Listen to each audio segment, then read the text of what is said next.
Hello everyone, I welcome you to digital platform of Agrimentors. मेरा नाम है सुधीर और आज हम पढ़ेंगे जीपीएस के बारे में, जो कि बहुत इंटरेस्टिंग होने वाला है। आप हमेशा अपनी डेली लाइफ में जीपीएस के बारे में देखते हो, पढ़ते हो, सुनते हो, लेकिन आज हम पढ़ेंगे कि वो जीपीएस काम कैसे करता है। आप अपने गूगल मैप्स में, फ़ोन से आप डेली लाइफ में, चाहे आप जोमेटो यूज़ कर रहे हो, चाहे आप गूगल मैप्स यूज़ कर रहे हो, चाहे आप स्विगी यूज़ कर रहे हो, चाहे आप कोई भी ऐप यूज़ कर रहे हो, आपका जीपीएस ऑन रहता है। आप जो नेविगेशन सिस्टम है उसको यूज़ करते हो, और उस नेविगेशन सिस्टम के पीछे की जो कहानी है, जो साइंस है, आज हम उसको पढ़ने वाले हैं। तो बने रहिए और अपन पढ़ते हैं जीपीएस। सबसे पहले आपके बेसिक एग्जाम्स में क्वेश्चन पूछा जाता है कि जीपीएस की फुल फॉर्म क्या होती है। काफ़ी लोग कंफ्यूज होते हैं, क्या वो जियोग्राफिकल पोजीशन सिस्टम होती है? नहीं, वो होती है ग्लोबल पोजीशनिंग सिस्टम। सबसे पहले कि ग्लोबल को कैसे एक पॉइंट पे अपन पोजीशन कर रहे हैं। फॉर एग्जांपल, ये कार आपको दिख रही है स्क्रीन पे, इस कार को हम इस पॉइंट पे पोजीशन कर रहे हैं। उसका एक लैट होगा, उसका एक लॉन्गिट्यूड होगा, लेटीट्यूड होगा। उस बेस पे हम एक डिसाइड करते हैं कि हाँ, इस पोजीशन पे आपकी एक ये पर्टिकुलर कार है। उसको हम बेसिकली जीपीएस में पढ़ते हैं। ठीक है, अब अपन बात करते हैं कि जीपीएस में सेगमेंट्स कितने होते हैं या कितने टाइप ऑफ सेगमेंट्स होते हैं जिसके थ्रू जीपीएस बना होता है। वो बेसिकली 3 फ्रेगमेंट्स में डिवाइडेड है। पहला है आपका स्पेस सेगमेंट। स्पेस सेगमेंट में आपकी है सैटेलाइट, जो आपकी जो रेडिएशंस है, जो आपकी एक एनर्जी के थ्रू आपको लोकेट करने का काम कर रही है। दूसरा होता है कंट्रोल सिस्टम, कि सैटेलाइट जो भी इंफॉर्मेशन एमिट करेगी और रिसीव करेगी, वो एक कंट्रोल सेक्शन के पास जाएगी, और कंट्रोल सेक्शन से फिर सैटेलाइट के थ्रू वो आपके यूज़र में, आपके फ़ोन स्क्रीन पे आएगी, और उस फ़ोन स्क्रीन के थ्रू आप देख पाते हो कि आप कहाँ अभी एग्जैक्टली पोजिशनड हो। उसके बाद बात करते हैं कि सैटेलाइट सिस्टम या जो जीपीएस सिस्टम है वो काम कैसे करता है। इसका बेसिकली एक ट्रायंगुलेशन कैलकुलेशन मेथड होता है, जिसकी बहुत डिटेल में आप लोग नहीं पढ़ोगे, बट आपको एक बेसिक कॉन्सेप्ट पता होना चाहिए कि ट्रायंगुलेशन मेथड कैसे आपकी लोकेशन को बिल्कुल प्रिसाइजली कैसे मेजर करता है। तो आज उस चीज को आप पढ़ने वाले हो। पहली चीज है कि सबसे जो पहली सैटेलाइट है, आपको स्क्रीन पे दिख रही होगी, सैटेलाइट 1। ये सैटेलाइट क्या करती है कि एक पोजीशन, कोई भी एक अर्थ की एक पर्टिकुलर पोजीशन पे आपको लोकेट करती है। जैसे आपको एक बड़े एरिया में, इस बड़े से एरिया, अर्थ का ये जो बड़ा एरिया है, उस पे आपको एक बार लोकेट किया कि हाँ, इस लोकेशन में आप कहीं ना कहीं हो सकते हो। दूसरी जो सैटेलाइट है, द सेकंड सैटेलाइट, उस स्पेस को नेरो कर देती है कि पहली सैटेलाइट ने इतना एरिया कवर किया कि हाँ, इस एरिया में हो सकते हो। दूसरी सैटेलाइट ने इस एरिया का यूज किया कि हाँ, आप इस पर्टिकुलर एरिया में हो सकते हो। ठीक है, मतलब वो नेरो डाउन कर रहा है। पहली सैटेलाइट एक बड़ी लोकेशन बता रही थी, सेकंड सैटेलाइट एक छोटी लोकेशन बताएगी। फिर जो तीसरी सैटेलाइट है, वो उस स्पेस को और नेरो करेगी और आपको बोलेगी कि हाँ, आप इस पर्टिकुलर, या तो इस पॉइंट पे हो या इस पॉइंट पे हो, इन दोनों पॉइंट में से आप दोनों कोई एक पॉइंट पे हो।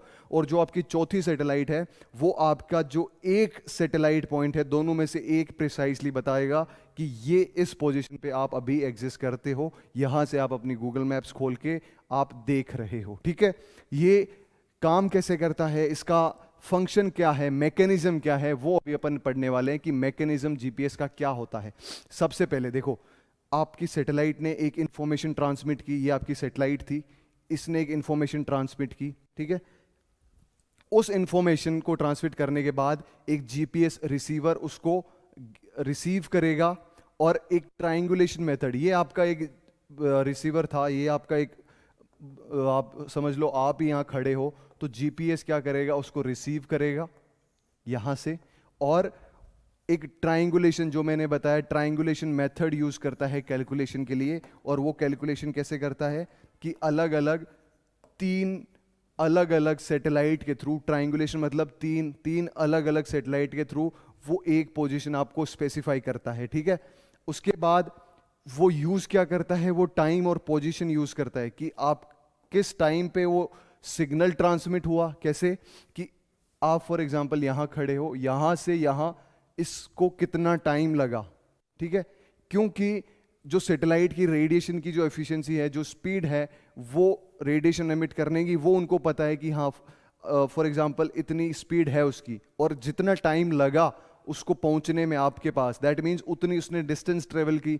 फिर वो दूसरी सैटेलाइट से सेम रेडिएशन भेजेगा, इसको टाइम T1 लगा, इसको T2 लगा और इसको T3 लगा।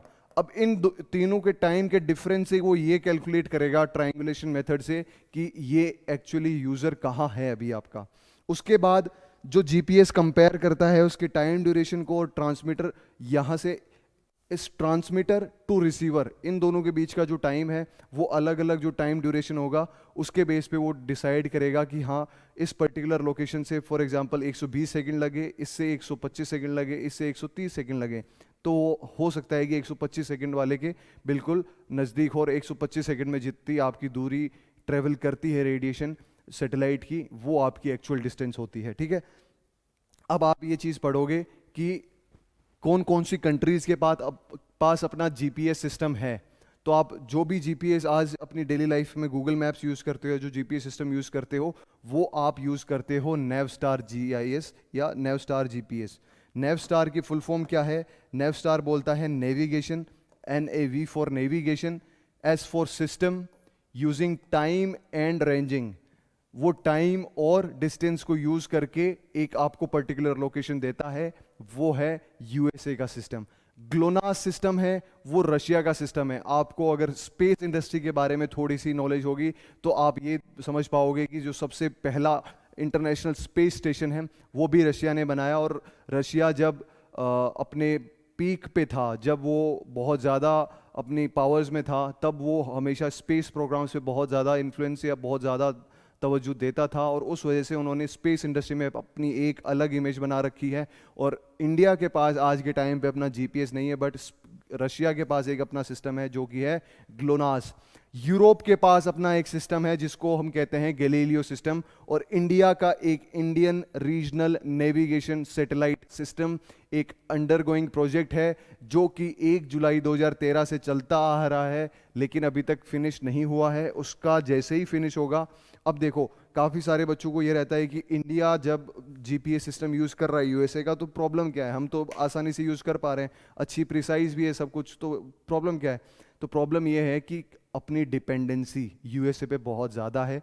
कल को कुछ कॉम्बैट ऑपरेशंस हो जाए, कुछ दोनों कंट्रीज के बीच में टेंशन्स बढ़ जाए, तो क्या होगा कि वो अपना जीपीएस बंद कर देंगे, और हमारी जितनी भी ऑपरेशंस वगैरह हैं, जितने भी डेली लाइफ में आप सिटीजन्स हो या सिविलियंस हो या आपके आर्मी पर्सनल्स हो, सब इन्फ्लुएंस हो जाएंगे, बिकॉज वहाँ अपनी डिपेंडेंसी है। तो उस डिपेंडेंसी को ख़त्म करने के लिए Indian regional navigation satellite system use कर रहे हैं हम, और इस पे काम हो रहा है। अब दूसरी बात करते हैं कि जीपीएस एक्यूरेसी कितनी देता है। वो डिपेंड करता है कि देखो, जब जीपीएस की हिस्ट्री शुरू हुई थी, जीपीएस जब बनना शुरू हुआ था, तो बेसिकली सिविलियंस के यूज़ नहीं के लिए नहीं बना था, वो बना था यूएस आर्मी के लिए। यूएस आर्मी को अपने ऑपरेशंस जब दूसरी कंट्रीज़ में करने होते थे, तो वो उन्होंने अपनी लोकेशंस कैसे वो बताए एक दूसरे को, तो लेट लॉन्ग की मदद से उन्होंने एक सॉफ्टवेयर बनाया नेवस्टार के थ्रू, जो उस समय बहुत ही नया था, और उस समय उनको सिविलियंस या जो सिटीजन्स हैं उनको देने का कोई भी प्लान नहीं था। लेकिन जब इसकी बहुत अल्ट्रा सक्सेस उनको मिली, उसके बाद में उन्होंने सिटीजन्स के लिए भी इसको एक्सेस दे दिया। और प्रॉब्लम क्या थी कि जब आप जो अलग अलग प्रिसाइज इंफॉर्मेशन के बेस पे इनको दो भागों में डिवाइड करते हैं, पहला होता है कोर्स एक्विजिशन कोड, दूसरा होता है differential GPS. Course acquisition code वही जो आप अपनी डेली लाइफ में यूज करते हो, और उसमें आपको एक्यूरेसी मिलती है 10 से 15 मीटर की।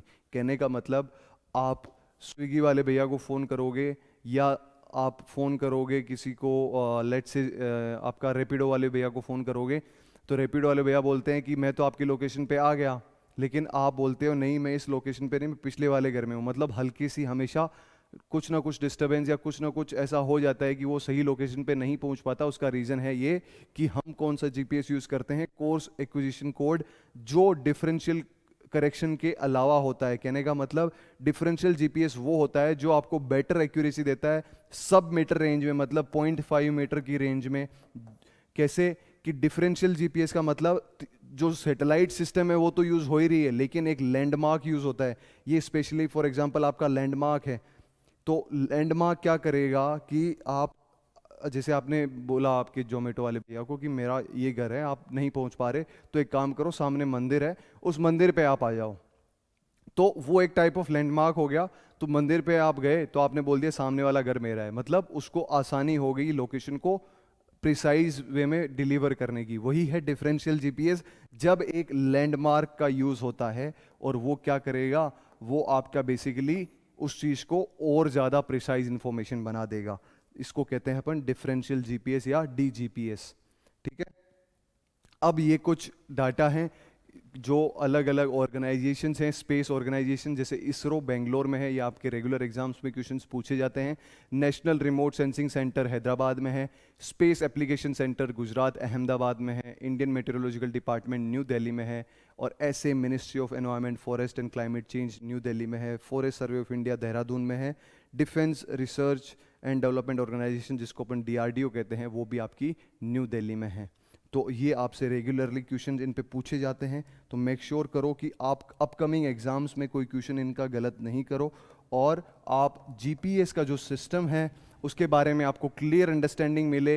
ये मैंने आपको बिल्कुल आसान भाषा में आपको समझाया है।